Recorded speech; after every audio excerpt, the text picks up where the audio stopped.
저희가 이제 아우슈비츠 도착해서 들어가실 거고요. 몇 가지 그 주의사항이 좀 있습니다. 그래서 그거 먼저 말씀드릴게요. 이곳은 그 여러분도 아시겠지만 이거 마이크 성능 상당히 좋은데요, 여기. 지금 많은 분들이 이곳에서 희생되셨습니다. 그래서 안에 그 관람하실 때는요, 절대 그 정숙을 좀 부탁드려야 되고요. 선생님들끼리도 안에서 좀 말씀 나누시는 것도 좀 삼가해 주시기 바랍니다. 그리고 궁금하신 게 있으시면 나오셔서 저한테 물어봐 주시면 제가 아는 거 범위 안에서 제가 말씀드리도록 하겠습니다. 그리고 그 사진은 촬영이 가능합니다. 사진 촬영 가능하시고 대신에 그 후레쉬 있죠? 후레쉬는 꺼주시고 촬영 부탁드리고요. 그 다음에 중간에 그 전화가 오거나 또 이렇게 뭐 교란이 생길 수 있으니까 저희가 수신기를 씁니다. 아우십즈 들어갈 때 여기 자체 수신기 쓰거든요. 그렇기 때문에 전화 이렇게 이렇게 위에 누르면 비행기 모드라는 거 나오죠. 비행기 모드로 이렇게 전환을 좀 시켜주시든가 아니면 사진 안 찍으실 분들은 핸드폰을 좀 이렇게 꺼주시기 부탁드릴게요. 그리고 마지막으로 그 저같이 이렇게 그 등으로 매는 가방, 백팩이라고 그러죠. 자, 이런 거는 저기 혹시 사람들이 이렇게 많기 때문에 소매치기들이 있을 수도 있어요. 그래서 갖고 들어가는 거를 금지하고 있습니다. 그래서 이런 가방은 놓고 가시고 옆으로 매는 가방은 갖고 들어가셔도 상관이 없으세요. 예, 그렇게 준비하시면 되겠고, 사진 촬영 같은 경우에는 여러분들 그 보시다가 한 군데만 사진 촬영이 안 되는 곳이 있습니다. 거기서는 제가 별도로 다시 또 여러분들께 말씀을 드리도록 할게요. 자, 들어가시면 내리시면 그 앞에서 잠깐 대기하고 계시면 제가 그 티켓팅해서 폴란드 가이드하고 같이 나올 거고요. 여러분들 같이 제가 모시고 들어가면서 여러분들 그 헤드셋 하나씩 받으시면서 들어오실 거고, 들어오신 다음에 수신기 또 이렇게 나눠 드릴 겁니다. 그래서 같이 들어가서 관람하도록 할게요.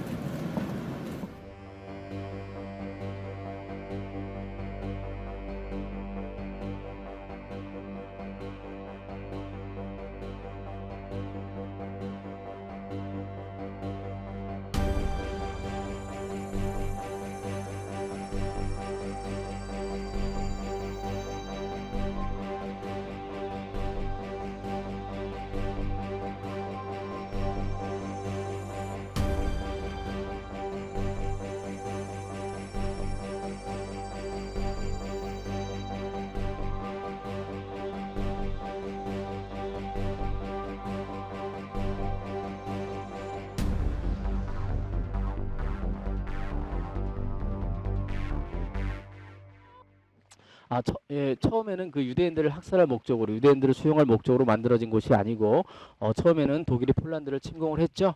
그래서 폴란드 사람들을 이렇게 가둬둬야 될 곳이 필요했습니다. 그래서 폴란드 정치범들을 수용할 목적으로 처음에는 이제 건설된 수용소라고 보시면 되겠고, 그 이후에 1942년 이후부터 유대인들이 본격적으로 끌려오면서 학살되게 되면서 수용소의 그 용도가 변질되게 됐다는 걸 말씀드립니다. 앞에 보시면 지금 1수용소가 있는데 처음부터 이런 수용소의 모양을 갖췄던 게 아니고요. 저쪽 오른쪽 주변에는 파워벌판 말 조련장이었고요. 그 말 조련장 또 이 왼쪽으로는 옛날 군 막사가 있었습니다. 군 막사를 2층으로 개조하고 추가적으로 18개 동을 증설해서 총 28개 동으로 이곳 1수용소를 운영하게 됩니다. 여러분들 오실 때 그 버스 타고 오시면서 옆에 우측에 그 기차 선로가 있었을 거예요. 1수용소는 거기 선로에 기차가 쓴 다음에 독일군 SS 요원들이 사람들을 끌고 이렇게 관리를 하면서 이쪽 안쪽까지 오게 되죠. 그래서 이 문을 통과하게 됩니다.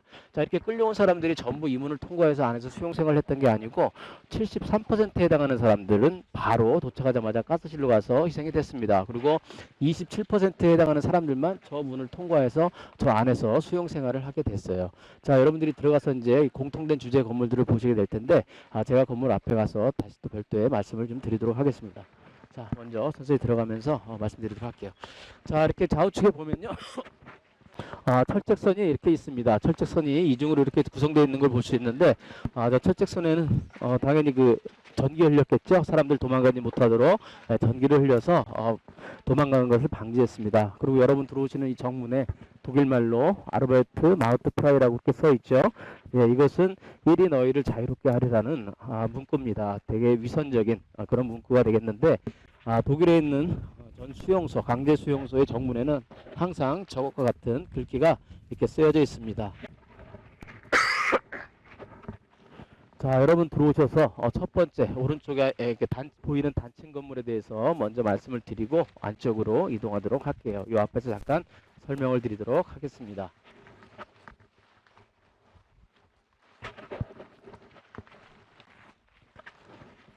지금도 제가 하는 말씀 잘 들리시죠? 이거 안 들어도 됩니다. 자, 이 건물은요, 이곳 들어왔던 사람들, 27%에 해당하는 사람들을 위해서 음식을 제공하던, 밥을 만들고 뭐 이렇게 그 음식을 제공하던 그 주방으로 사용되던 건물입니다. 자, 이렇게 건물 앞에서 사람들이 모여서 이렇게 연주를 하죠. 이곳 수용된 사람들 중에서 연주가 가능한 사람들을 선별을 해서 이곳 바로 앞에서 연주를 합니다. 왜 연주를 해주냐면 사람들이 작업하러 나가고 들어올 때 연주를 했는데, 이 사람들 작업하러 나갈 때 듣기 좋으라고 한 게 아니고 사람들 나가기에 앞서서 여기다 잠깐 세워놓고 사람들의 숫자를 세기 위해서 형식적으로 이렇게 해줬던 이벤트 연주라고 생각하시면 되겠습니다. 많은 사람들이 이곳을 통과해서 저 문을 나가서 작업하고 들어올 때요, 나갈 때 사람 숫자를 카운팅하고 들어올 때 사람 숫자와 나갈 때 사람 숫자가 만약에 틀리면 그 사람 틀린 숫자의 사람이 수용돼서 생활했던 그 방에서 10명을 무작위로 차출을 합니다. 차출을 해서 1m, 1m밖에 되지 않는 좁은 공간에 10명을 집어넣고 일주일 동안 굶겨 죽이는 아사형을 처하게 됩니다. 네, 사람들을 이렇게 죽이게 되죠. 그래도 살아있으면 일주일 동안 더 굶기고, 그래도 살아있으면 마지막에 페놀 주사를 놔서 사람을 희생시키게 돼요. 그렇기 때문에 이따 가서 또 화면을, 그 그림을 보시겠지만, 작업하러 나가는 사람들은 자기 몸조차 겨누기 힘들지만 그 죽은 사람들도 이렇게 같이 안고 들어와야만 했었다는 것을 알게 되실 겁니다. 자, 이제 본격적으로 공통된 주제의 건물이 있는 곳으로 여러분들 이동을 하실 거예요. 자, 여러분들이 보시게 될 건물은 공통된 주제의 건물 세 가지 보실 텐데, 첫 번째로 아까 말씀드렸듯이 이곳에 도착하자마자 73%에 해당하는 사람들은 바로 가스실로 가서 희생이 됐습니다. 어디서 어떤 사람들이 이렇게 끌려오게 됐고 어떻게 처리되고 희생이 됐는지를 첫 번째 건물에서 보시게 될 거고요. 두 번째 건물에서는 1945년 1월 27일 날 러시아 붉은 군대가 수용소를 이제 해방을 시켰을 때 뭔가 불이 크게 나고 있었는데 처음에 그게 창고였는지 몰랐습니다. 불을 꺼보니까 그게 창고였는지 알았고 그 창고 밑에 남겨진 물건들 어떤 것들이 있는지 그걸 보시게 될 거예요. 마지막으로 이곳에서 수용됐던 사람들 27%에 해당하는 사람들은 도대체 어떤 생활을 하면서 희생됐는지 마지막으로 보시고 가스실로 나오면서 가스실 들렀다가 마치도록 할 겁니다.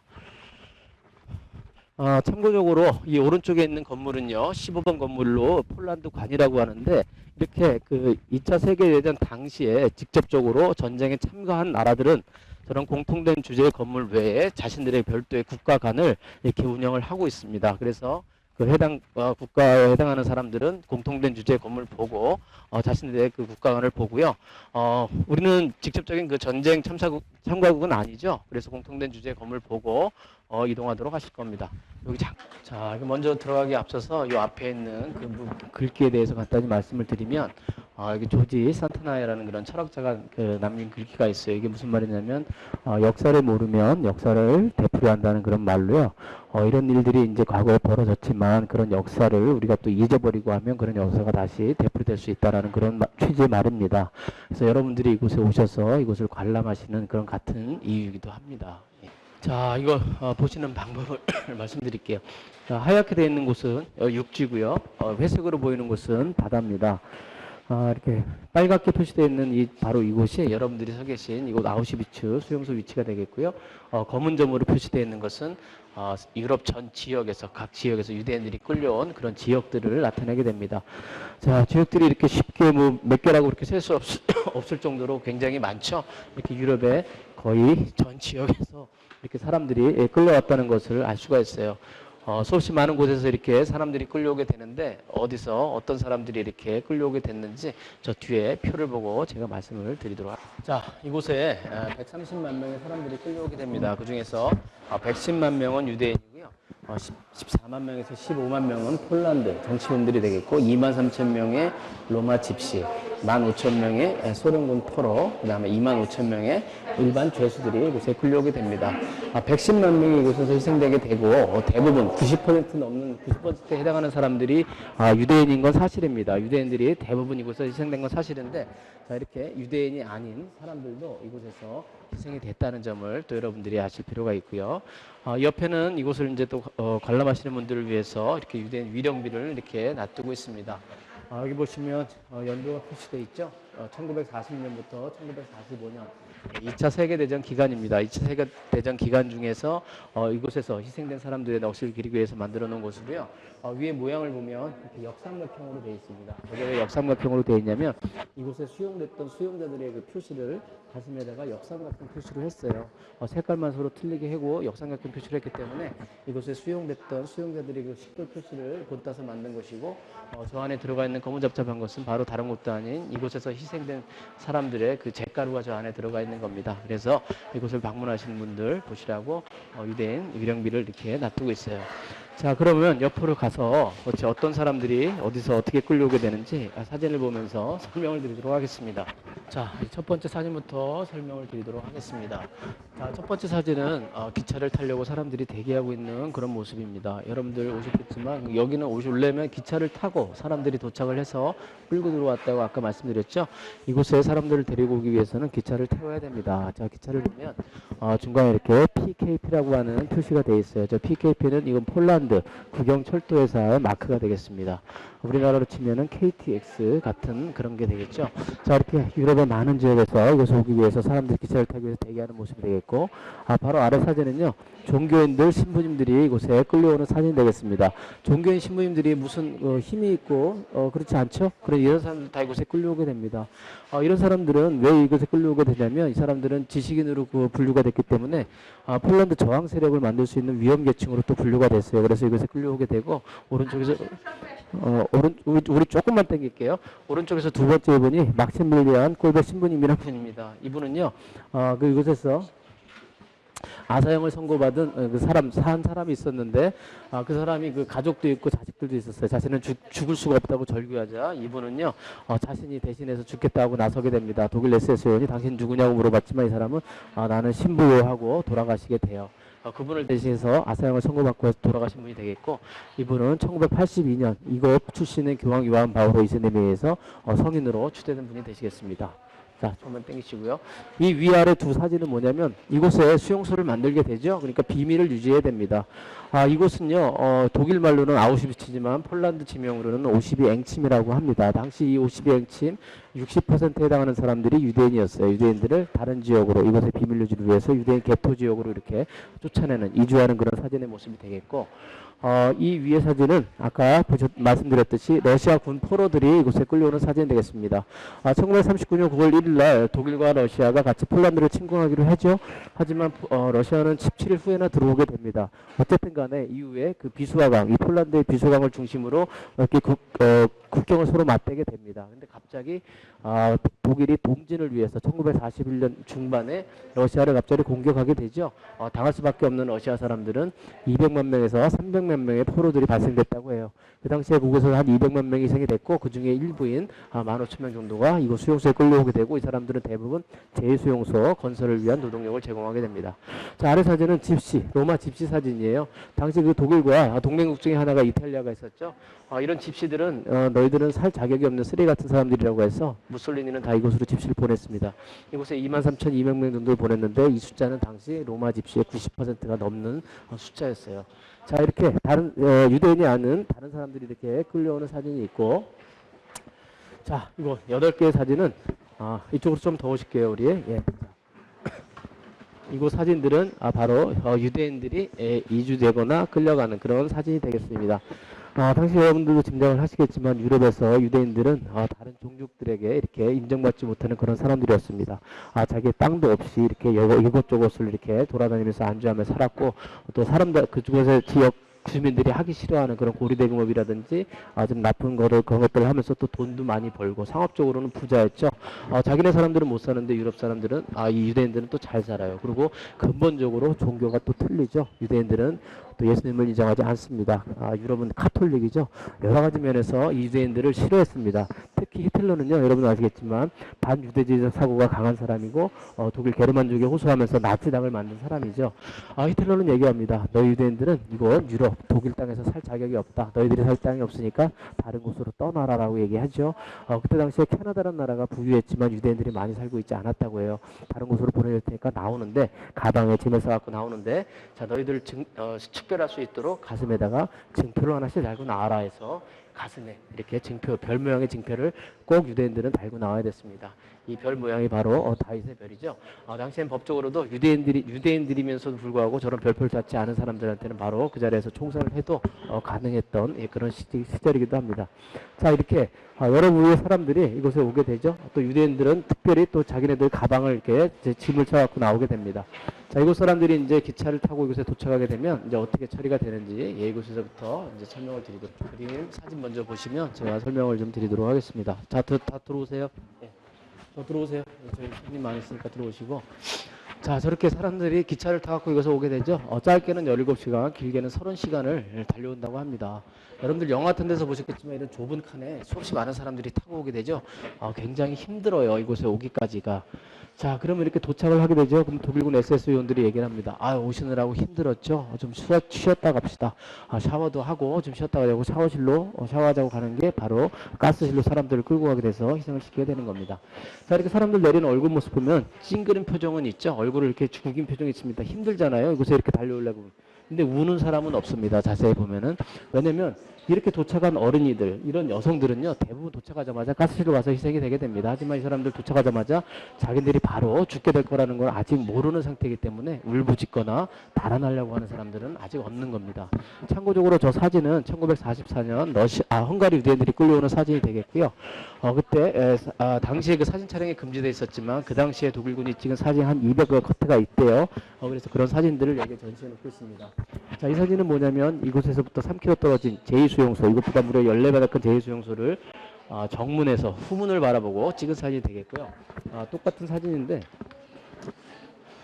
자, 똑같은 사진인데 이쪽 사진은 제2수용소를 정문에서 후문을 바라보고 찍은 사진이 되겠습니다. 자, 자세히 보면요, 맨 왼쪽에 문이 하나 있죠. 거기는 기차들이 들어갔다 나갔다 하는 문이 되겠고, 중간에 있는 거는 사람들이 작업하고 나가고 들어왔던 문입니다. 그 오른쪽에 벽면이 있고 철제선이 쫙 이렇게 길게 이어져 있어요. 자, 이 수용소는 아까 기차역에서 사람들이 내려서 SS 요원들이 사람들을 끌고 이곳에 들어왔잖아요. 자, 이 수용소는 어때요? 이 철로가 이미 수용소 안까지 이렇게 연결이 되어 있습니다. 이미 수용소에서 여기 기차에서 내리면 수용소 안에 사람들이 들어와 있는 겁니다. 어딜 도망갈 데가 없습니다. 자, 이렇게 이 수용소라는 곳은요, 사람들을, 유대인들을 학살할 목적으로, 그런 철저하게 그런 목적으로 모든 것들이 구성되어 있고 만들어졌다고 보시면 되겠습니다. 이렇게 사람들이 내리면요, 이렇게 분류를 하죠. 오른쪽에는 남성, 왼쪽에는 뭐 노약자나 어린이, 주부 이렇게 다 분류를 합니다. 그러면서 바로 독일 SS 요원들, 그 다음에 그 닥터들이 바로 선별을 해서 어린애들이나 노약자들, 힘없는 여성들은 바로 가스실로 이동을 시켰고, 이 안에서 노동생활이라든지 써먹을 수 있다고 생각하는 사람들만 이 안쪽으로 수용하게끔 한 겁니다. 자, 이 사진은 뭐냐면요, 이곳에 왜 그러면 이곳에 아우슈비츠라는 것을 만들게 됐느냐 하는 부분을 설명드리는 그런 부분이 되겠습니다. 아까도 말씀드렸듯이 이 빨갛게 표시되어 있는 것은 여러분이 있는 이곳 아우슈비츠 수용소죠. 자, 이쪽 저희가 우리가 원 커다랗게 그릴 때 쓰는 게 컴파스지 않습니까? 컴파스를 원을 크게 그려보면 거의 전 유럽이 다 들어오게 됩니다. 특히 이 독일은요, 이쪽 폴란드를 침공하고 나서 이 동쪽 유럽에 흩어져 있는 그 사람들을 이 아우슈비츠, 이 중부 유럽이거든요. 이 폴란드가 이곳에 도시를 건설해서 동유럽에 흩어져 있는 독일 사람들을 모여 살게 할 요량으로 도시를 건설하려고 했어요. 하지만 후에 그런 용도나 이런 목적들이 자꾸 변경이 되면서 독일이 또 러시아를 공격하게 되면서 포로들이 발생하게 되고, 이후에 또 마지막 해법이라고 해서 유대인들을 학살할 요량이 되면서 용도가 변경되게 됩니다. 중심적인 위치가 상당히 위치적으로 좋고요. 이곳에서 조금 떨어진 곳에 카토비츠라는 지역에 철로역이 옛날에 1918년에 났어요. 그 철로역이 방사형 틀해갖고 교통적으로도 위치적으로도 아주 좋은 위치가 됩니다. 그래서 이곳에 아우슈비츠 수용소가 들어서게 됐다고 보시면 되겠습니다. 자, 선생님 거기 앞에 먼저 가지 마시고 우리 가면 갈게요. 예. 자, 이쪽 왼쪽에 있는 사진 먼저 말씀드리도록 하겠습니다. 저렇게 사람들이 이렇게 도착하면은 셀렉션 한다고 그랬죠? 자, 이렇게 독일 SS 요원이요, 딱 서갖고 손가락 이렇게 한 거 보이시죠? 손가락으로 방향을 가리키게 됩니다. 저 사람이 가리키는 방향에 따라서 바로 삶과 죽음의 길이 갈렸다고 보시면 되겠습니다. 당시에 이렇게 사람의 목숨이 저런 사람들 한 사람에 의해서 갈릴 정도로 이렇게 파리 목숨보다도 취급받지 못하는 그런 시절이 되겠습니다. 자, 저쪽 좌우쪽의 사진도 보면 이 어린이들도 많죠. 예, 어린이들이 이렇게 끌려와 갖고 또 엄마들하고 이렇게 헤어지게 되면 또 막 울부짖거나 막 그러죠. 그러면 또 인형 같은 것도 쥐어주고 잘 달래서 또 이렇게 가스실로 데려가서 바로 희생을 시켰다고 보시면 되겠습니다. 자, 이 앞에 가면은 저 앞에 그 그림을 보면서 수용소 위치에 대한 것을 다시 한번 간단히 말씀드리도록 할게요. 자, 이곳이 바로 여러분들이 있는 제1수용소 위치입니다. 보시면 철로가 바깥에 있습니다. 이곳에 내려서 사람들을 끌고 가게 됐었죠. 자, 제2수용소 3km 떨어진 곳에 부제지카라는 지역에 비르케나우라고 하는 제2수용소가 있습니다. 이곳보다 무려 14배나 크고 대부분의 유대인들은 바로 이 수용소에서 희생됐다고 보시면 됩니다. 신들러 리스트 배경이 된 수용소도 바로 제2수용소죠. 자, 제2수용소는 철로가 이렇게 수용소 안까지 연결이 되게 돼 있어요. 이미 내리면 수용소 안이 됩니다. 자, 이쪽은 주로 남성들, 이쪽은 주로 여성들을 수용을 했고 각 층별로는 뭐 집시들, 러시아 분포로 뭐 정치범들 별도로 이렇게 구분해서 수용을 했다고 보시면 되겠고 이쪽 뒤쪽에 숲이 있는데 이쪽과 이쪽에 커다란 가스실과 소각장을 이렇게 운영을 했습니다. 이곳부터 6km 떨어진 곳에 모노비체라는 곳에는 제3수용소가 있는데요. 이곳은 수용 인원은 많지 않습니다. 한 10,000명 정도 되고 이곳 인근에 아이지 파벤사라고 하는 독일 화학공장 회사가 있습니다. 원래 폴란드 회사가 있었는데 이곳에 철광석이라든지 자원이 풍부한 걸 알기 때문에 이 아이지 파벤사라는 게 또 들어왔어요. 여기 있는 10,000명은 대부분 이 회사에 가서 노동력을 제공하게 됐고 여기서 만드는 것들은 당시 2차 세계대전 중에 군수품으로 사용하게 됐습니다. 1944년에 연합군이 이것을 다 위치를 알았어요. 지상에서 사진을 찍어서 이 공장에 있는 위치도 알고 제1수용소에 가스실에 있는 위치도 다 알았습니다. 하지만 저것은 바로 폭격을 했습니다. 폭격을 했어요. 왜냐하면 저기서 자꾸 군수품 만들어내니까 폭격을 했는데 제2수용소에 있는 가스실 이런 것들은 어딘가 위치했는지 알았지만 당시에 파괴를 하지 않았습니다. 아직까지 왜 그 당시에 이 가스실을 파괴하지 않았는지에 대해서는 아직도 여지가 남아있다고 해요. 왜 그러지 않았는지에 대해서는 그것을 좀 더 빨리 파괴했다면 많은 사람들의 희생을 조금 더 막지 않았나 그런 생각이 듭니다. 자, 이렇게 사람들이 도착하고 선별 작업을 거치게 되는데 도대체 선별 작업을 거쳐서 샤워실이라고 하는 곳, 바로 가스실이라는 곳으로 올라가게 되죠. 어떤 방법에 의해서 처리가 됐는지 올라가서 보시도록 할 거고요. 예, 혹시 내려오시는 분들이 있을 수 있으니까 오른쪽으로 저희 이동해서 가도록 하시겠습니다. 그러면 중간에 있는 이렇게 빨갛게 된 표 부분을 확대한 사진이 되겠습니다. 예, 탈출한 사람이 몰래 찍었다고 하는데요. 사진이 선명치가 않죠.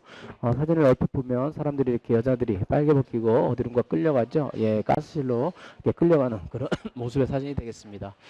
자, 종전 당시에 2차 세계대전이 끝나고 달아나는 독일군 병사의 가방에서 설계 도면이 나왔다고 하죠. 실제 제일 큰 이수용소에서 운영됐던 큰 가스실과 소각로들이 어떻게 구성되어 있는지를 보여주는 그런 설계 도면이 나왔습니다. 그 설계 도면을 기초로 이거 바로 앞에 그런 그 모형을 만들어 놓고 있어요. 앞에 가면 제가 보면서 잠깐 설명을 드리도록 하겠습니다.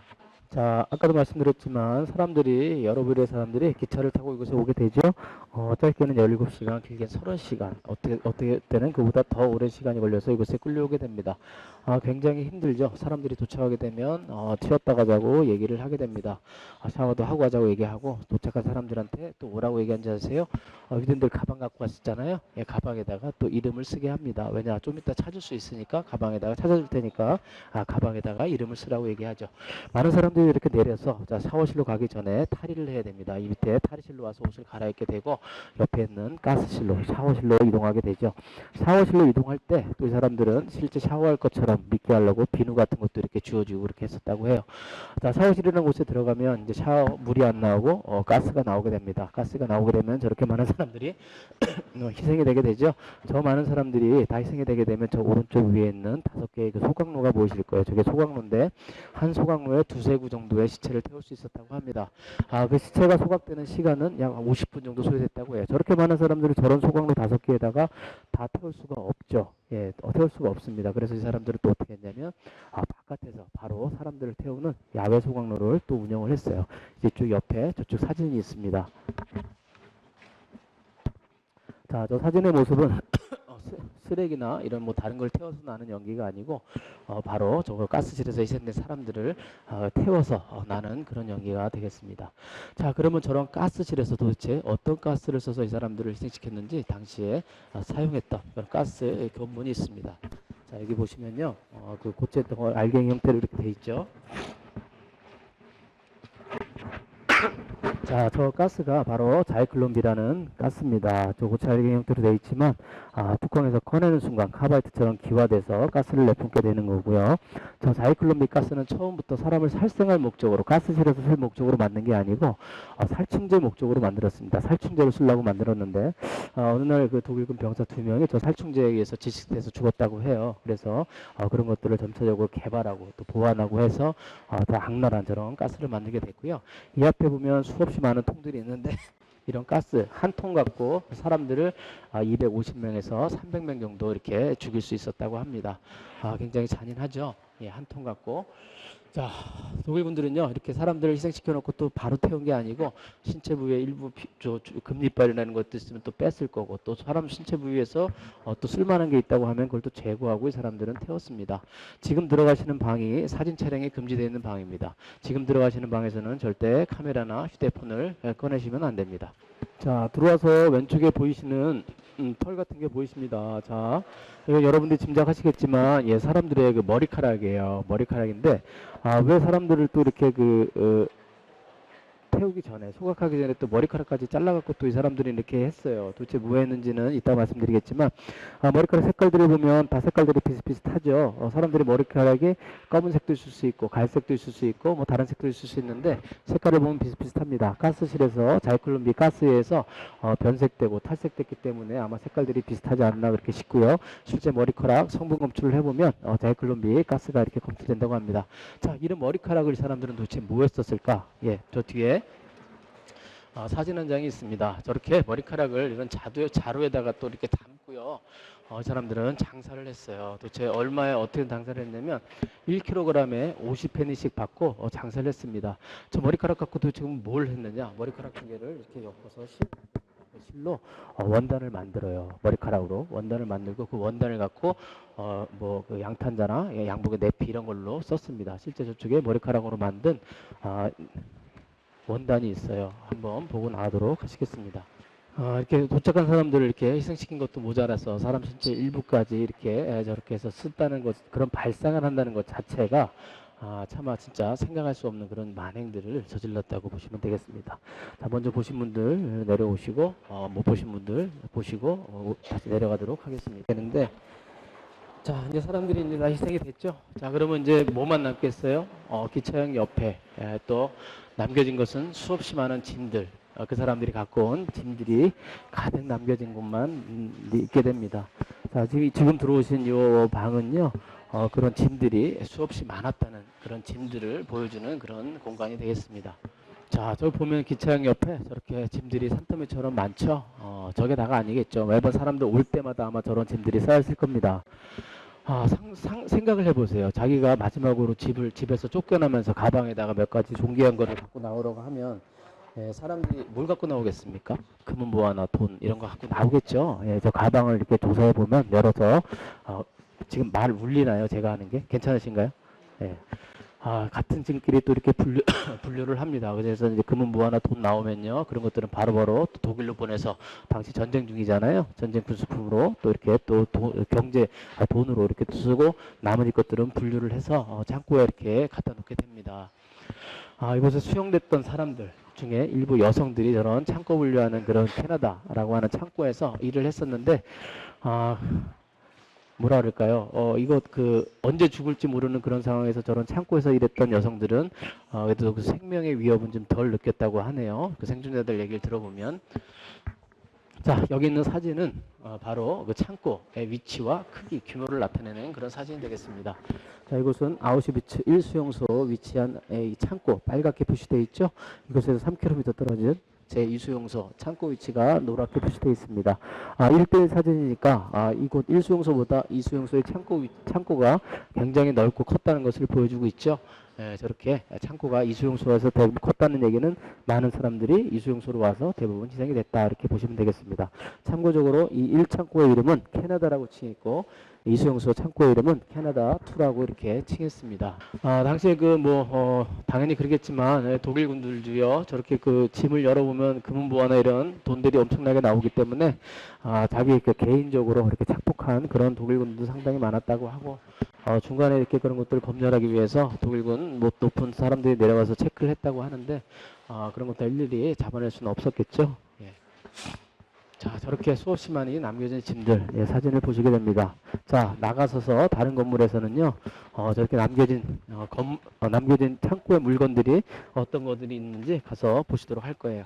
자, 지금까지 여러분들 정문 통과해서 이곳 들어오셨지만 그 정문조차 통과하지 못하고 바로 희생됐던 사람들 어떻게 끌려왔고 어떻게 처리가 됐는지를 여태까지 보셨습니다. 자, 이제 이 건물에서는요 창고에 남겨진 물건을 보시게 되겠는데 이쪽은 좌측으로 돌면서 보도록 하시겠습니다. 참고적으로 이거 옆에 있는 노란 거 이거 뭐냐고 자꾸 여쭤보시는 분들이 계시더라고요. 이거는 그 겨울에 추울 때 난로 역할했던 배지가 그런 걸로 보시면 될 것 같습니다.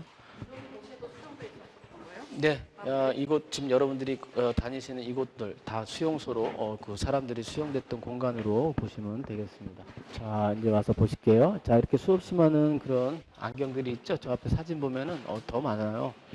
자, 이곳에 수용됐던 사람들이 다 안경잡이는 아니었을 텐데 저렇게 또 안경 쓴 사람들이 또 많습니다. 저렇게 안경테들이 많고 사람 신체 일부도 사용하는 사람들이 저런 것도 그냥 버릴 리가 없죠. 안경테 또 철이라고 저런 것도 군수품의 일부로 사용하고 알도 망원 렌즈 이런 걸로 또 사용하기 위해서 저렇게 다 보관해 놓고 썼다고 합니다. 자, 이 앞에 보이는 것은 유대인들 그 숄이에요. 유대인들은 기도를 드릴 때 이렇게 숄을 머리에 이렇게 둘러 쓰고 이렇게 기도를 드린다고 합니다. 그런 유대인 숄들이 이쪽에 이렇게 한 6, 7개밖에 진열이 안 돼 있지만 또 유대인 간에 가보면 또 이렇게 더없이 많은 그런 숄들이 이렇게 진열돼 있다고 해요. 예. 자, 또 옆방으로 가서 어떤 것들이 있는지 보도록 하시겠습니다. 좌우측 가시다 보면 이렇게 사진들이 있어요. 예, 빛도 있고, 솔도 있고, 예, 가서 실제 물건들도 옆에 있는 걸 보시게 될 겁니다. 자, 지금 들어오신 방에서는 몸이 불편하신 분들이 사용하는 그 장애 보조 장치, 그다음에 목발, 이런 것들이 있죠. 이렇게 또 엄청나게 많이 있습니다. 장애인들이 또 이렇게 다 장애인들이 아니었을 텐데도 이런 것들이 또 이렇게 장치들이 많아요. 하나 아셔야 될 게 뭐냐면요. 당시 2차 세계대전 기간 중에 독일인임에도 불구하고 희생됐던 두 부류의 사람들이 있습니다. 이렇게 정신적, 지체적 장애를 가진 사람들과 여호와의 증인, 군대 안 가는 사람들, 이렇게 두 부류의 사람들은 당시 2차 세계대전 기간 중에도 독일인임에도 불구하고 희생을 시켰습니다. 왜 저런 사람들을 희생을 시켰냐면 독일은요 우성 유전자만을 이렇게 이어받아야 된다고 생각을 했기 때문에 저런 분들을 열생이라고 생각을 했어요. 그래서 잔인하게 어린애들부터 어른까지 희생을 시키게 됩니다. 자, 이 방에 들어오면요 이렇게 자세히 보면 그릇들, 냄비, 그렇죠? 예, 해서 먹는 그런 것들, 셀대야 같은 것도 보이고요. 이런 것들이 엄청나게 많습니다. 왜냐면 이것도 수용소에도 사람들이 되게 많죠. 뭔가를 해먹거나 그러려면 저런 도구들이 필요하겠죠. 어디나 사람 사는 곳이니까요. 또 신들러 리스트가 또 범람 공장이잖아요. 예, 그런 것들 범람들이 또 많았음직합니다. 이 앞에 보면은 숟가락, 가위, 포크, 여기 우리나라 소주병 같은 그런 모양도 있고요. 자, 이렇게 모양들 보면 지금과 그 옛날 것과 별로 그렇게 큰 차이가 없습니다. 비슷비슷하게 생겼어요. 왜 그러냐면 아주 옛날의 일이 아니고요. 불과 68년 전의 일이기 때문에 다 모양새도 비슷비슷합니다. 자, 지금 들어오서 왼쪽에 보시는 것은 가방이죠. 가방. 이곳에 가방을 갖고 이동하는 사람들은 유대인들이었습니다. 유대인들이 가방에 이렇게 자신들이 꼭 필요한 소중한 것들을 넣고 이렇게 오게 되는데 기차역에서 내리면 제가 뭐라 그랬죠? 아까 이름을 쓰라고 얘기한다고 그랬죠? 자, 가방에 보면 이렇게 이름들이 있는데 이렇게 집에서부터 가방을 준비해서 나올 때부터 가방에 이름을 쓴 게 아니라 기차역에 내리면 너희들 이따가 가방 찾게 해줄 테니까 가방에 이름을 써라 해서 급하게들 이름을 쓰게 된 것들입니다. 자, 이렇게 수없이 많은 가방들, 유대인이 갖고 온 가방들이 자, 이쪽으로 올게요. 이렇게 주인을 찾지 못하고 이곳에 이렇게 남겨져 있습니다. 자, 또 이곳에는요, 그 당시 많은 어린이들이 희생이 됐어요. 어린이들이 신었던 신발, 작은 옷가지 이런 것들이 있습니다. 아까 130만 명 끌려갖고 110만 명이 희생됐다고 말씀을 드렸는데 그 110만 명 희생자 중에 어린이들 희생자가 무려 23만 명입니다. 엄청나죠? 예. 총 희생자의 20%가 넘는 숫자가 어린이들이에요. 그러니까 어린이들이 굉장히 많이 희생됐다고 보시면 되겠습니다. 자, 이 앞에는 또 어린이들이 신었던 그런 신발, 애기들이 신었을 법한 그런 신발들이 많이 있습니다. 자세히 보면 조그매요. 자, 이렇게 또 20%에 해당하는 어린이들이 신었을 신발들이 이렇게 또 많이 있는데 나머지 또 80% 어른 신발들은 또 더없이 또 많았겠죠. 또 어른 신발들은 또 얼마나 많았는지 왼쪽부터 쭉 돌면서 오른쪽으로 나오도록 할게요. 자, 좌우측으로 보면 이렇게 엄청난 신발들이 있습니다. 예. 신발도 이렇게 보면요, 디자인이라든지 이런 것들이 뭐 이렇게 지금 것과 대단히 그렇게 차이가 나는 뭐 그런 것들이 아닙니다. 또 자세히 보면 대부분 또 이렇게 가죽 신발들이죠. 예, 가죽 신발들입니다. 당시 유대인들이 좀 더 이렇게 풍요롭게 부유하게 살았다는 것을 반증하는 그런 증거이기도 하고, 또 이 많은 신발들은요, 겨울에 또 이렇게 땔감이라든지 이런 거 구하기가 힘들잖아요. 그랬을 때 일부 땔감용으로도 이렇게 많이 사용이 됐다고 합니다. 자, 이렇게 엄청나게 많은 주인 없는 신발들이 이곳에 이렇게 있어요. 들어와서 보시면 구두솔, 그 다음에 이발소 같은 데서 면도할 때 이렇게 쓰던 그런 솔들, 비슷하죠? 옛날에 저희가 다 봤던 그런 것들입니다. 칫솔들, 산더미처럼 많아요. 어차피 사람들이 또 이렇게 살았던 그런 지역이기 때문에 사용했던 거리 이렇게 비슷합니다. 이 앞에 보시면요, 하다못해 그 구두약통 이런 것들도 이렇게 진열을 해놨어요. 자, 이게 왜 구두약통이 이렇게 많냐면요, 자, 이것들 각각 그 메이드가 틀려요. 지역들이 다 틀립니다. 많은 지역에서 이렇게 사람들이 이렇게 끌려왔다는 것을 이렇게 보여주고 있습니다. 자, 나오시면, 자, 이제 마지막으로, 자, 이곳에 들어와서 이제 수용 생활이 가능했던 27%에 해당하는 사람들, 도대체 무슨 생활을 하면서 지내게 됐는지, 어떻게 희생이 됐는지 보러 가도록 하시겠습니다. 주로 그려져 있는 사파를 위주로, 이렇게 사진이나 사파를 위주로 좀 보시게 될 거예요. 자, 먼저 이곳에 사람들이 이렇게 수용되게 되면 저쪽 왼쪽에 뒤돌아보시면 추입의 사진이 있죠. 사람들을 모아놓고 독일군 SS 요원이 얘기를 합니다. 하지만 또 다 각 지역들이 틀리기 때문에 못 알아들어요. 앞에 나와서 통역하는 사람들이 통역을 해줍니다. 자, 어쨌거나 저렇게 설명을 마치게 되면 다시 반대쪽에 있는 뒤돌아봐서 사진을 보시면 안으로 사람들이 들어오게 되죠. 나머지 짐들 다 뺏기게 되고 손에 있는 반지조차도 다 이렇게 빼앗아서 다 빼앗기게 됩니다. 자, 그래서 이곳에 들어오게 되면 사람들을 때리고 옷 벗기고 씻기고, 자, 이런 식의 과정을 거치게 되죠.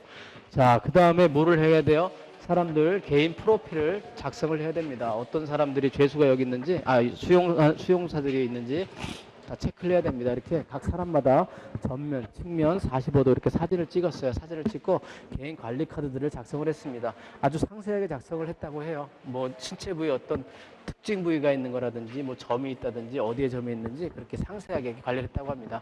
자, 근데 처음에 이 사람들 사진 찍을 때 이렇게 멀쩡하게 보입니다. 바로 잡혀갔기 때문에 사람들이 멀쩡해요. 근데 이곳에 생활을 하다 보면 사람들이 여유에 되고 마르게 됩니다. 사람들을 알 수가 없어요. 구분하기가 어렵게 되거든요. 그래서 이곳 사람들은 또 어떻게 하냐면 사람들 몸에다가 직접 이렇게 수용 번호를 또 새기게 됩니다. 사람들의 팔과 가슴과 다리에 이렇게 수용 번호를 새기게 돼요. 자, 그러니까 어때요? 이 사람들 못 먹고 뭐 다치거나 해도, 야위거나 해도 저 수용 번호로 어떤 사람인지를 식별을 할 수 있게 됩니다. 이렇게 관리적으로 저렇게 어렵게 하지 않고 또 쉽게 이 사람들은 몸에다가 수용 번호를 새기면서 관리를 하게 돼요. 자, 아까 처음에 말씀드렸듯이 주된 위령비 사람들의 수용자 표시를 역삼각형으로 이렇게 표시해서 했다고 말씀을 드렸습니다. 몇 가지만 말씀을 드리면요. 첫 번째 political prisoner, 정치범들이죠. 빨간색 역삼각형으로 표시를 했습니다. 두 번째 검은색에 Z자 써 있는 것 집시들. 이쪽으로 더 오세요. 예. 집시들 그런 식으로 표시해서 가슴에 표시를 달았고 SU는 러시아 군포로들이 되겠습니다. 분홍색은 동성연애자, 그 다음에 초록색은 죄수들. 옆에 검은색으로 막 역삼각형 되는 건 안티소셜자. 아까 제가 막시밀리안 꼴베 신부님 말씀드렸죠. 그분 같은 분이 이렇게 옆에 그 저런 삼각형 표시를 하고 희생됐던 분이라고 보시면 되겠습니다. 이렇게 이곳 수용자들을 역삼각형 표시로 해서 다 표시를 했고요. 앞에 보시는 것은 당시 이곳에서 수용됐던 사람들이 입었던 수용복이 되겠습니다. 영화 속에서 얼핏 이렇게 보셨겠지만 바로 이렇게 눈앞에 그런 수용복들이 진열되어 있어요. 뭐 네이라든지 뭐 옷들 이렇게 제했되어 있습니다. 자, 그러면 나가셔서 먼저 이곳 수용됐던 사람들 중에서 어린이들과 여성들은 어떤 시험의 도구, 어떤 시험의 대상으로 삼겨지다가 희생되게 됐는지 먼저 설명을 드리도록 하겠습니다. 여기에 있는 세 명은 쌍둥이들이에요. 쌍둥이들. 더 오세요, 선생님들. 좀 더 오세요.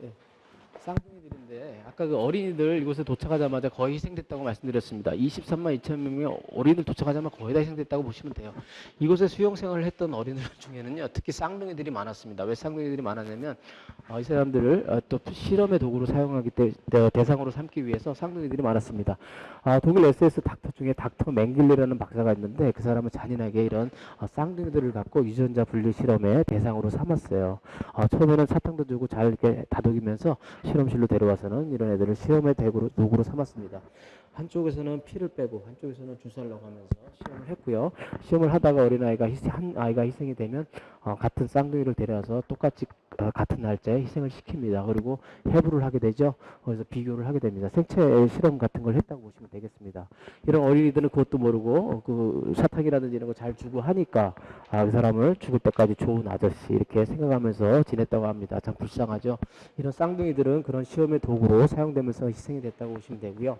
여성들, 성인 여성들은 부인병, 임신, 중절, 낙태, 피임 같은 그런 부인병 시험의 도구로 사용되면서 희생이 되었습니다.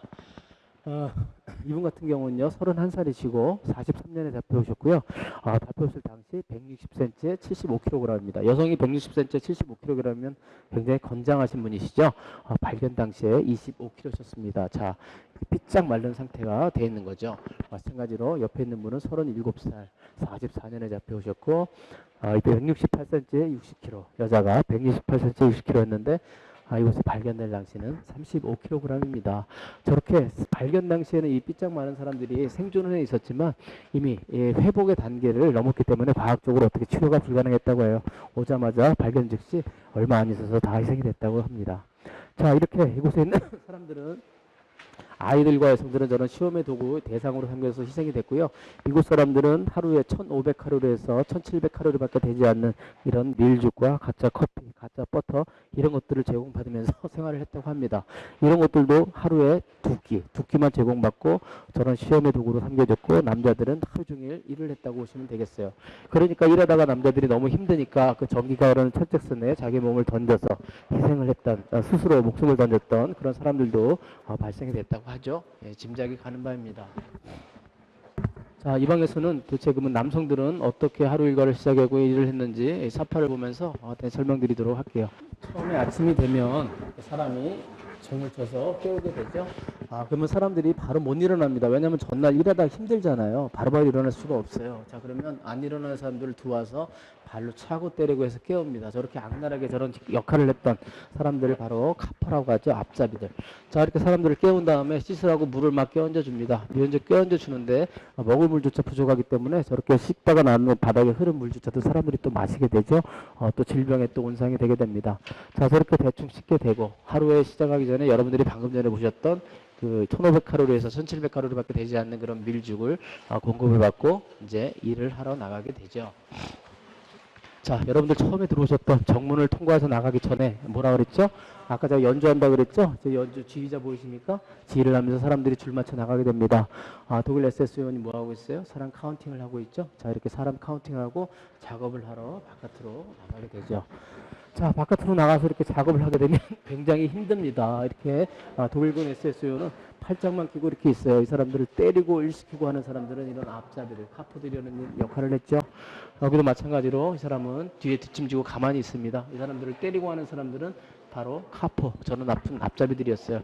자, 이렇게 저렇게 밀죽 하나 먹고 힘들게 고생을 하는데 들어올 때 자기 몸조차 가누기 힘들 정도로 힘들겠죠. 하지만 이렇게 죽은 사람까지 들어올 때 데리고 나옵니다. 아까도 제가 말씀드렸지만 1m 되는 이런 공간에 10명을 이렇게 포개 넣는다고 생각을 해보세요. 그리고 문을 닫으면 햇빛이 통과하지 않습니다. 일주일 동안 그렇게 굶겨도 아마 죽을 지경일 거예요. 그런데 또 살아남은 일주일 동안 더 굶기고 그래도 살아남은 페놀주라는 사람을 죽게 한다는 그런 아사형을 선고한다고 하니 그 아사형을 선고받은 사람들은 아마 그 자리에서 먼저 이렇게 죽고 싶은 그런 마음일 겁니다. 그 신부님은 그걸 대신해서 받으신 분이시죠.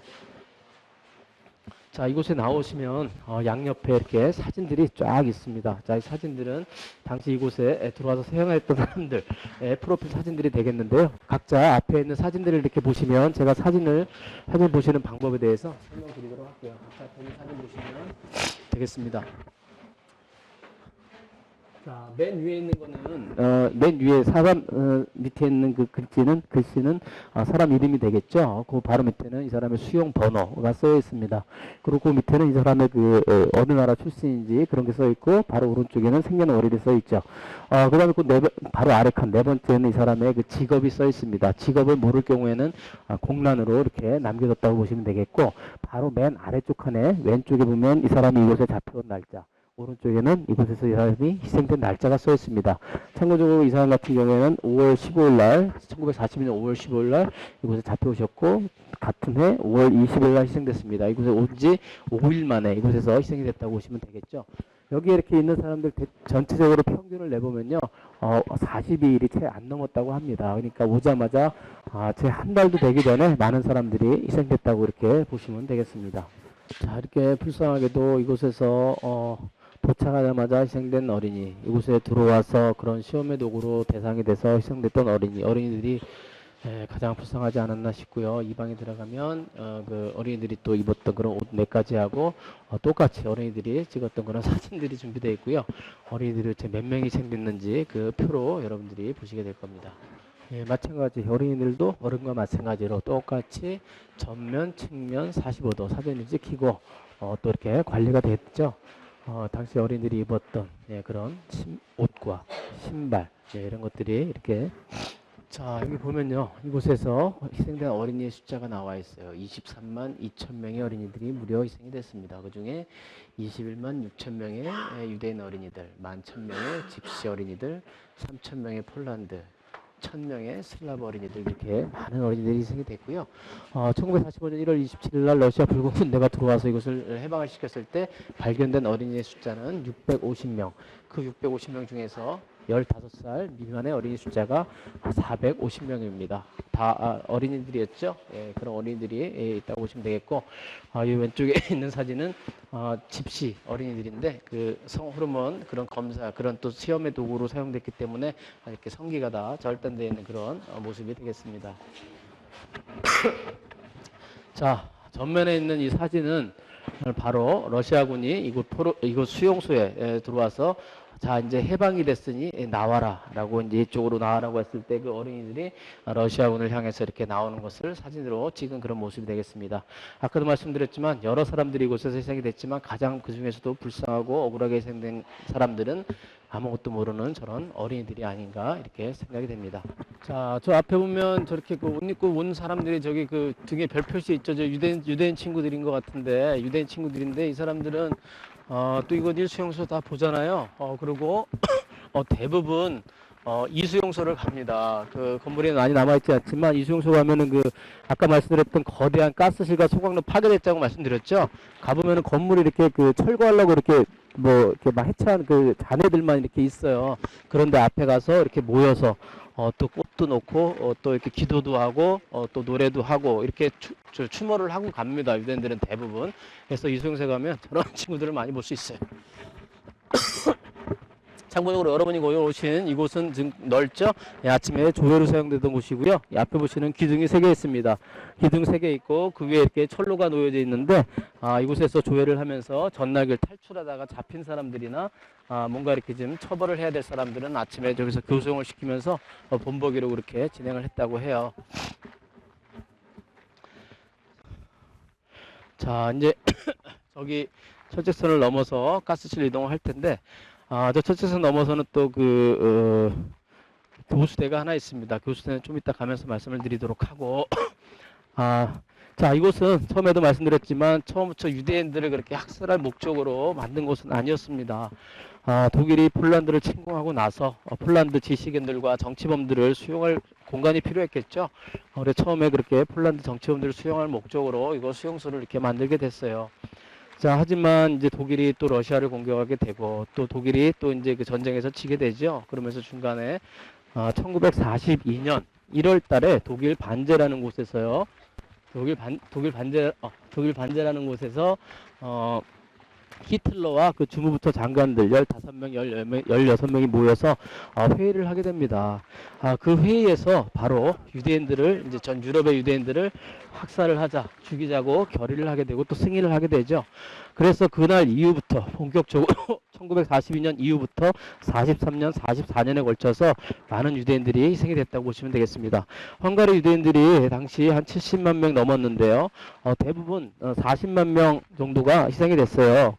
근데 1944년도에 대부분 끌려와서 이곳에서 희생이 됐다고 보시면 되겠습니다. 1년이라도 전쟁이 빨리 끝났으면은 가스실을 좀 더 빨리 포위할 수 있었으면 그 희생자들을 막을 수 있었겠죠.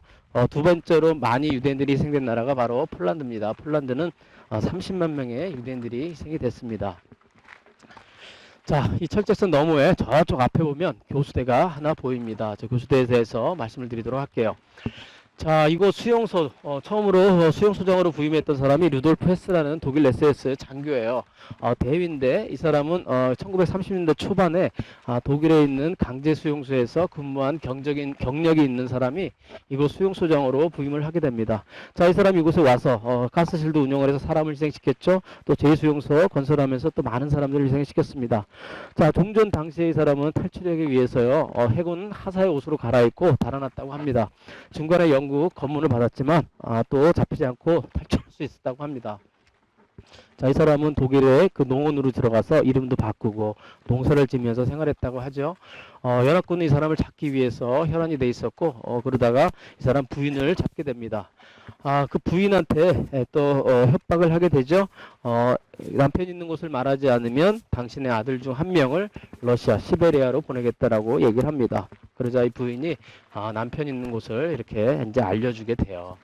자, 그래서 1947년 4월 달에 그 루돌프 헤스라는 사람을 어느 농장에서 잡아와서 니른베르크 재판을 받고 사형을 언도받는 다음에 이곳으로 끌고 오게 됩니다.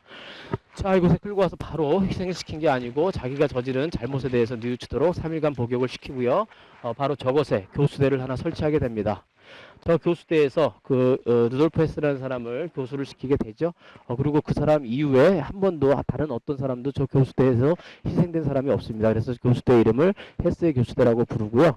그 사람은 마지막으로 남길 말이 뭐냐고, 남길 말이 없냐고 이렇게 물어봤더니 자신은 할 말이 없다 이렇게 얘기를 했다고 하죠. 어떤 반성의 말도 남기지 않았다고 합니다. 예.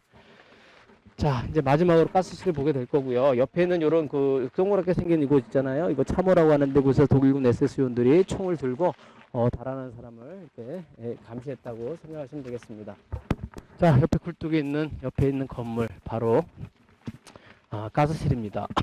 어떻게 구성이 되어 있고 이곳 사람들이 가스실에서 희생이 됐는지 안에 한번 둘러보실 텐데 구조가 옛날과 지금하고 조금 변경이 되어 있어서 앞에 그 구조도를 보면서 간단히 말씀드리고 안으로 들어가도록 하시겠습니다.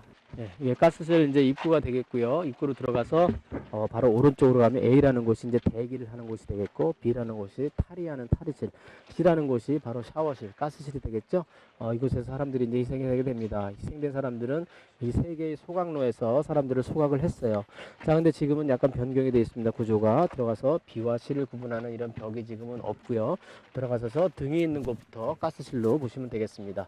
그리고 예전에 소각로가 세 개였는데 지금은 하나가 없고 없고 두 개만 이렇게 있는 것으로 이제 돼 있습니다. 가서 그렇게 보시면 되겠고요. 처음에 사람들이 이거 가스실에서 이거 사람들을 희생을 시킬 때 이 사람 독일 사람들은요 이 가스실 양 옆에 커다란 오토바이 이렇게 펴놓고 시동도 걸어놓고 이 안에서 벌어지는 일들을 이 수용소 사람들이 못 알아듣도록 그렇게 했다고 합니다. 하지만 여기서 나는 그런 비명소리나 이런 것들이 안 들릴 수가 없었겠죠. 수용됐던 사람들이 이곳에서 무슨 일이 일어나는지 다 알았다고 합니다.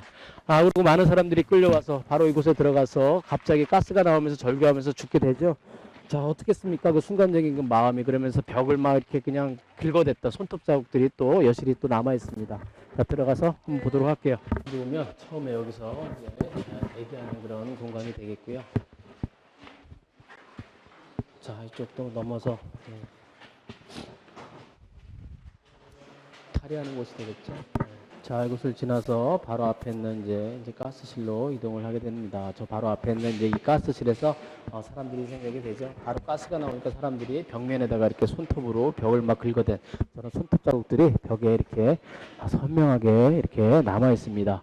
자, 이곳에 사람들이 가스실에 들어오게 되면 위에 이렇게 구멍 보이시죠? 이런 구멍으로 아까 여러분들이 보셨던 자이클론비 가스를 이렇게 붓게 됩니다. 그러면 그 한 통 갖고 250명에서 300명 희생시킨다고 말씀드렸죠. 처음에는 이게 성능이 좋지 않았을 때는 하나 뿌리고 사람들이 살아있으면 또 뿌리고 하면서 점차적으로 이렇게 개발을 했다고 이렇게 보시면 되겠어요. 이곳에서 많은 사람들이 희생이 됐고 희생된 사람들은 바로 옆에 있는 당시 운영됐던 이 소각로, 이런 소각로에서 사람들을 소각했다고 보시면 되겠습니다. 현재 옛날엔 두 개였는데 현재 이 두 개밖에 없습니다. 이 두 개 당시 운영됐던 실제 소각로의 모습 이렇게 보시고 나오도록 하겠습니다.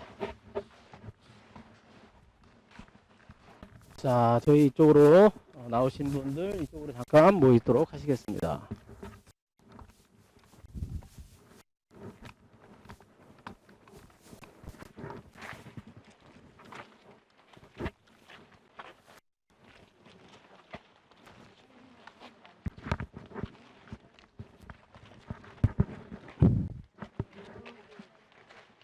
네, 자, 이제 이곳으로 이거 아우슈비츠 그 안내는 좀 마치도록 하고요. 마지막으로 이곳 수용 생활을 실제 했고 또 이거 폴란드 외무장관을 역임하셨던 분이 남기신 말씀 전해드리고 마무리 짓도록 하겠습니다. 그분이 이런 말씀하셨습니다. 이곳은 그 누구에게도 꽃도 비속도 놔둘 데가 없는 인류 역사상 가장 큰 무덤 없는 묘역이다. 사람들의 몸이 재가 되어 하늘 아래에 흩뿌려졌기 때문이다 라고 얘기하시면서 마지막에 남기신 말씀은 이곳은 반드시 기억되어야 한다 라고 얘기했습니다. 처음에 우리가 관람하러 들어갈 때 역사를 모르면 역사가 되풀이 된다고 말씀드렸잖아요. 똑같이 이런 것들을 잊어버리면 안 되고 기억을 해야 다시는 이런 것들이 일어나지 않는다는 그런 얘기인 것 같습니다. 자, 무슨 말씀인지 여러분들 다 아실 것 같고 그래서 정리하도록 하고요.